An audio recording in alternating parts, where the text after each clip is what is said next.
Este domingo quiero hacer referencia a una noticia sobre dos asuntos de interés público muy importantes que pasaron de noche porque no les conviene que se difunda a los conservadores, a los que se sentían dueños de México y sobre todo a sus voceros, a los medios de comunicación, a la prensa conservadora, que está dedicada solamente a atacarnos. Ese es su propósito principal. Hoy el Reforma habla de que hay más muertos por COVID en México que en Francia.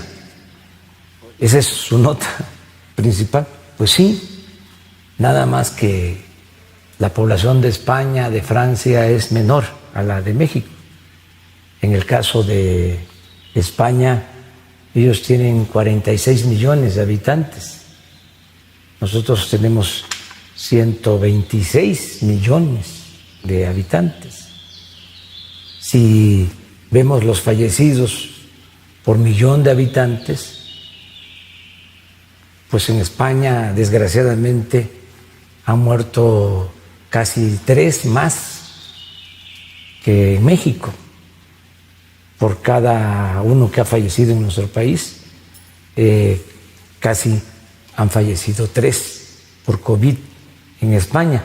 Pero eso no lo aclaran. Yo hasta ofrezco disculpa al pueblo español y al pueblo francés y a todos, porque esto no podemos estarlo comparando. Sin embargo, el amarillismo del conservadurismo en México, como también en todo el mundo, es muy ruin y es importante pues aclarar las cosas.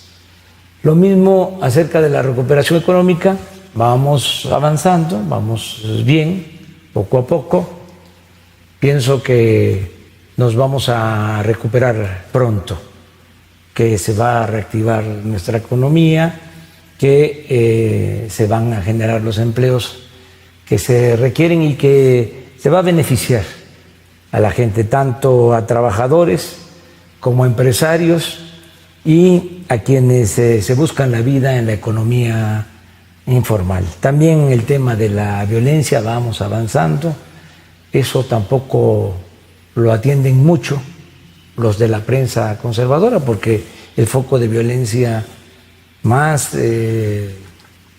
importante, lamentable, porque se afecta a la población, es Guanajuato, es el estado de Guanajuato. Y como el gobierno de Guanajuato es afín a la prensa conservadora y a todo el grupo que no quiere la transformación en nuestro país, pues entonces no hablan de este caso. Hay dos asuntos que, decía yo, pasaron de noche y que son muy importantes.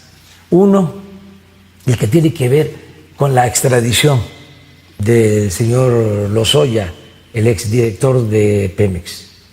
La Fiscalía da a conocer que este señor, que fue detenido en España, acepta ser extraditado por voluntad propia, porque quiere conseguir una reducción de pena o del castigo si colabora con la justicia y informa sobre lo que realmente sucedió.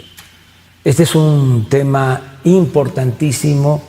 Nos habíamos detenido en el tiempo porque es el caso de Odebrecht, en donde se dieron sobornos. Esta empresa brasileña sobornó a autoridades para hacer negocios, para obtener contratos. Lo mismo pasó en México. La diferencia es que en esos países donde se dieron estos sobornos hubo castigo, no hubo impunidad.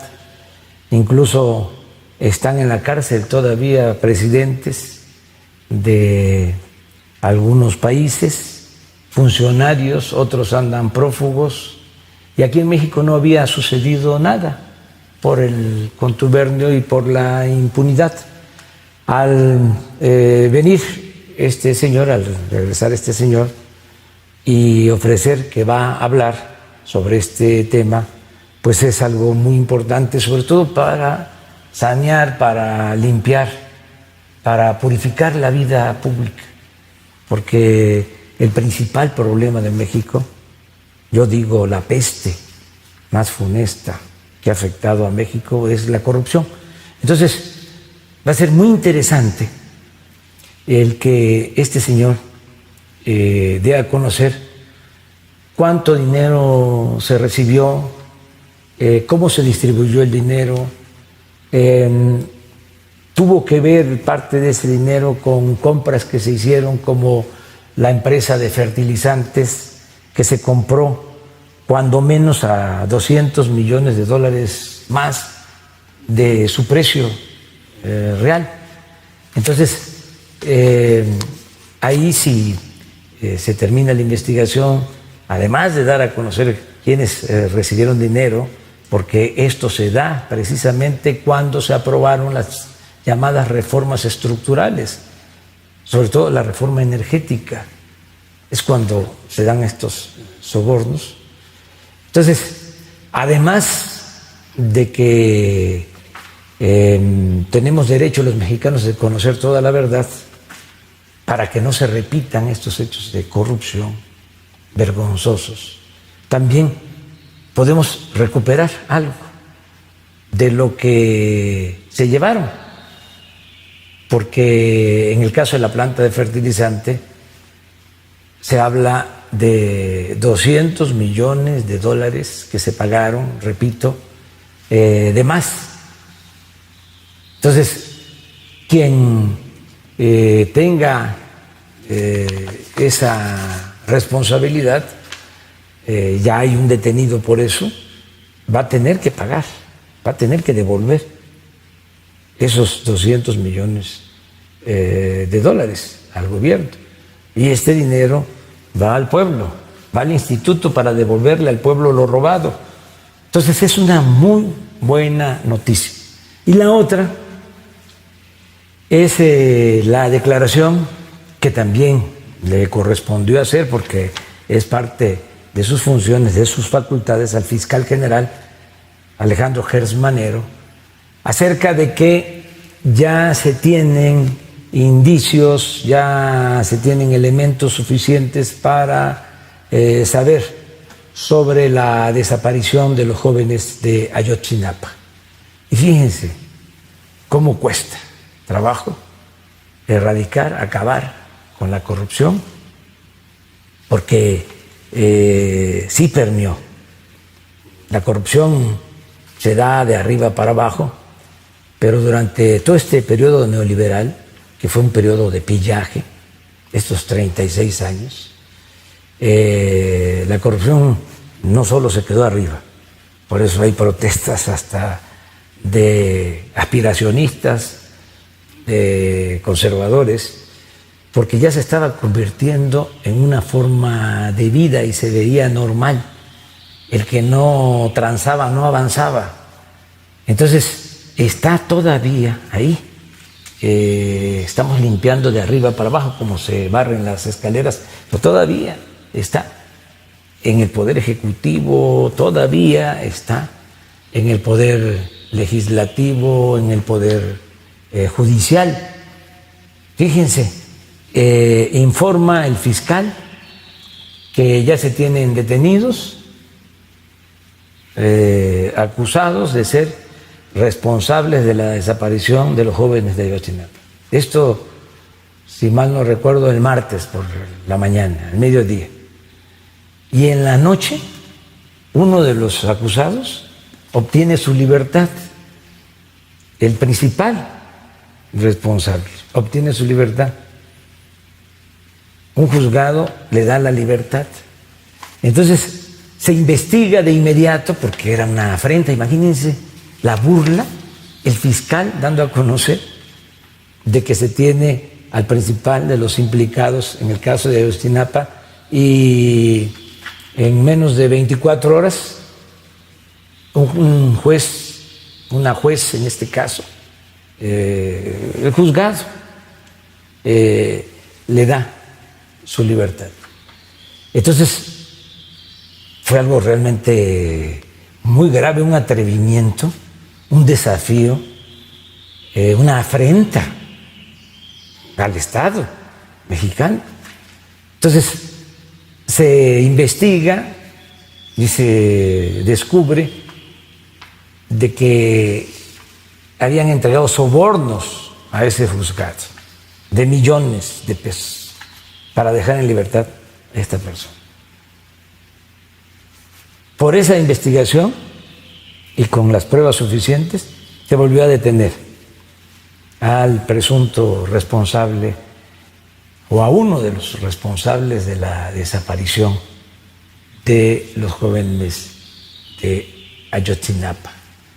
Va a ser muy interesante conocer la verdad sobre este caso, algo que nos ha dolido mucho, que tiene que ver con la corrupción, como el caso de Lozoya, y con la impunidad que imperaba. Para aquellos que dicen que sí que hemos hecho, ahí están estas acciones. Como decía el general Francisco J. Mújica, hechos, no palabras. Y también un mensaje a los conservadores que quisieran que nos fuera mal, se van a quedar con las ganas. Vamos a salir adelante, vamos a seguir atendiendo a los enfermos por la pandemia, como lo hemos hecho de manera profesional y en forma responsable. Vamos a recuperar la economía y vamos a conseguir la paz y la tranquilidad. ¿Y saben por qué? Porque tenemos algo que los conservadores no tienen. Tenemos autoridad moral. Acuérdense lo que decía Juárez. El triunfo de la reacción es moralmente imposible. No somos iguales. Nosotros tenemos ideales, tenemos principios. Y lo que estimamos más importante en nuestra vida es nuestra honestidad. Ánimo, vamos a salir adelante, vamos a transformar a México. Ese es el compromiso. Un abrazo.